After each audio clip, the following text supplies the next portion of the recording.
जय हिंद दोस्तों। आप सभी लोग का बहुत बहुत स्वागत है। तो आज हम लोग इम्पोर्टेंट करंट अफेयर्स देखेंगे और चलिए स्टार्ट करते हैं। सबसे पहला जो क्वेश्चन है वो ये है कि गवर्नमेंट जो है वो जीडीपी बेस ईयर को रिवाइज कर रही है 2011-12 से बढ़ाकर कौन से नए बेस ईयर में शामिल करेगी, ताकि हमारा जो इकोनॉमिक लैंडस्केप है, अभी जो इकोनॉमिक व्यवस्था है वो और बेहतर तरीके से हमें दिख सके।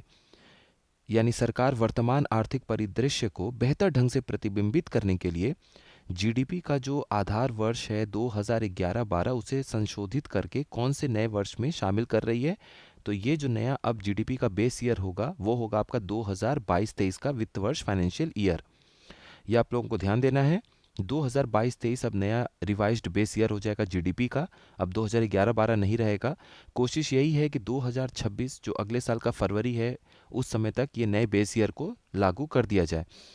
अब देखिए, आपको ध्यान ये देना है कि 26 मेंबर का एक एडवाइजरी कमेटी बनाया गया है नेशनल अकाउंट्स स्टैटिस्टिक्स के ऊपर, जिसे चेयर किया है विश्वनाथ गोल्डर ने।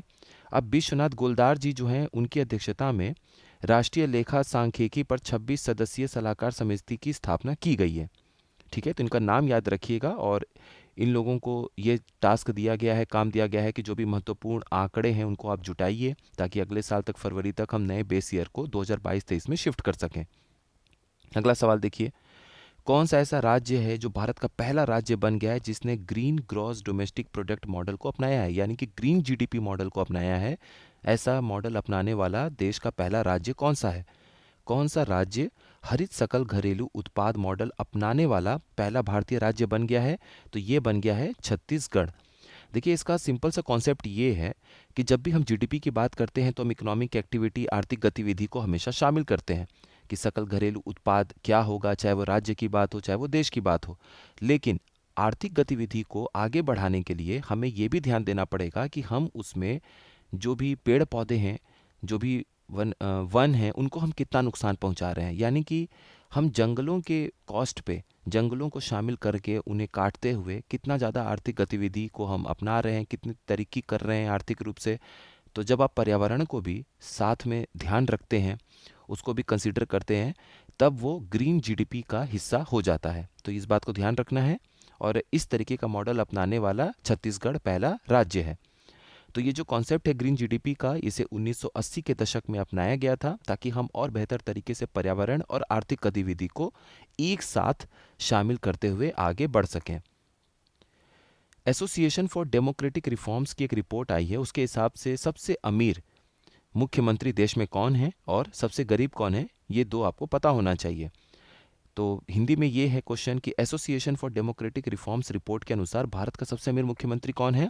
तो जैसा कि आप देख पा रहे हैं, आंध्र प्रदेश के मुख्यमंत्री एन चंद्रबाबू नायडू जी जो हैं, ये देश के सबसे अमीर मुख्यमंत्री हैं। लगभग 910-12 करोड़ के आसपास इनकी संपत्ति है। और सबसे गरीब जो मुख्यमंत्री की श्रेणी में शामिल किया गया है वो है पश्चिम बंगाल की सीएम ममता बनर्जी जी। उनका लगभग 15 लाख के आसपास एसेट उन्होंने डिक्लेयर किया है। और सेकंड नंबर पे पेमा खांडू जी हैं, आंध्र प्रदेश के सबसे अमीर मुख्यमंत्री की रेस में 325 करोड़ के आसपास उनकी नेटवर्थ है। आगे देखते हैं। अभी हाल ही में एक बहुत ही प्रतिष्ठित एमिनेंट न्यूक्लियर साइंटिस्ट की डेथ हो गई है। वो आर्किटेक्ट थे दो इसमें जो स्पेशल ऑपरेशंस थे न्यूक्लियर टेस्ट को लेके, एक ऑपरेशन स्माइलिंग बुद्धा और दूसरा ऑपरेशन शक्ति। इन दोनों के ही बहुत बड़े सूत्रधार आर्किटेक्ट थे। आपको बताना है कि उनका नाम क्या था। ऑपरेशन स्माइलिंग बुद्धा और ऑपरेशन शक्ति के सूत्रधार प्रख्यात परमाणु वैज्ञानिक का क्या नाम था जिनका हाल ही में निधन हो गया? तो आप जैसा कि इनको देख पा रहे हैं, इनका नाम है आर चिदम्बरम जी। ये याद रखिएगा, ध्यान रखिएगा। तो डॉक्टर राजगोपाल चिदम्बरम जी जो हैं वो दोनों ही इंपॉर्टेंट ऑपरेशंस के सूत्रधार थे। ऑपरेशन स्माइलिंग बुद्धा भारत का पहला न्यूक्लियर टेस्ट था, 1974 में इसे टेस्ट किया गया था पोखरण में ही। और ऑपरेशन शक्ति 1998 में न्यूक्लियर टेस्ट हमने दोबारा कंडक्ट किया था। कौन सा राज्य है जो भारत का 5वां राज्य बन चुका है हर घर जल स्टेट बनने वाला, जिसके तहत 100% टैप वाटर कनेक्शन दिसंबर 2024 तक मुहैया कराना था, ऐसा कि इस स्कीम में बात की गई थी। यानी दिसंबर 2024 में कौन सा राज्य 100% 100% नल जल कनेक्शन वाला भारत का पहला हर घर जल राज्य बन चुका है? भारत का 5वां हर घर जल राज्य बन चुका है, पहला नहीं 5वां। तो इसका आंसर हो जाएगा पंजाब। सी पंजाब इसका राइट आंसर है। अगर एक स्टैटिक फैक्ट के तौर पर दूसरा स्टेटमेंट कभी भी आपको एग्जाम में ये देखने को मिलता है कि पहला कौन सा ऐसा राज्य था जो हर घर जल राज्य बनने वाला राज्य बना था, तो ये गोवा था। गोवा देश का पहला राज्य था जिसे हर घर जल प्रमाणित किया गया था।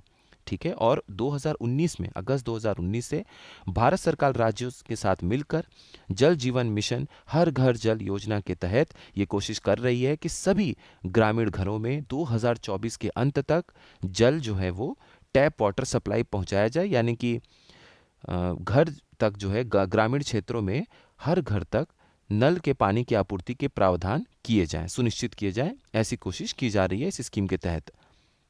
अभी हाल ही में किसने 2024 का FIDE women's world rapid championship जीता है, यानी 2024 फीडे महिला विश्व रैपिड चैंपियनशिप का खिताब किसने जीता है? जैसा कि आप इनको इमेज में देख पा रहे हैं, ये हैं कोनेरू हम्पी जी। तो कोनेरू हम्पी ने ये जीता है खिताब। और कोनेरू हम्पी जो हैं वो विजयवाड़ा आंध्र प्रदेश की हैं और इस समय फ़िलहाल वो वर्ल्ड चैम्पियनशिप उन्होंने पाया है रैपिड चेस चैंपियनशिप में। और ये इनका दूसरा टाइटल है, याद रखिएगा, पहला टाइटल नहीं है। कौन सा एडिशन एक्सरसाइज सूर्य किरण का, जो कि ज्वाइंट मिलिट्री एक्सरसाइज है भारत और नेपाल के बीच में, वो 31 दिसंबर से 13 जनवरी तक चल रहा है? देखिए, महीने के बारे में इसलिए यहाँ पर मेंशन किया गया है क्योंकि आपने अभी हाल फिलहाल में जो पीसीएस का पेपर हुआ है उसमें ध्यान दिया होगा कि जितने भी मिलिट्री एक्सरसाइज हुए हैं, और यहाँ तक कि बहुत सारे ऐसे करंट अफेयर्स के न्यूज़ थे जो महीनों के साथ, हफ्तों के साथ और डेट के साथ मेंशन किया गया था।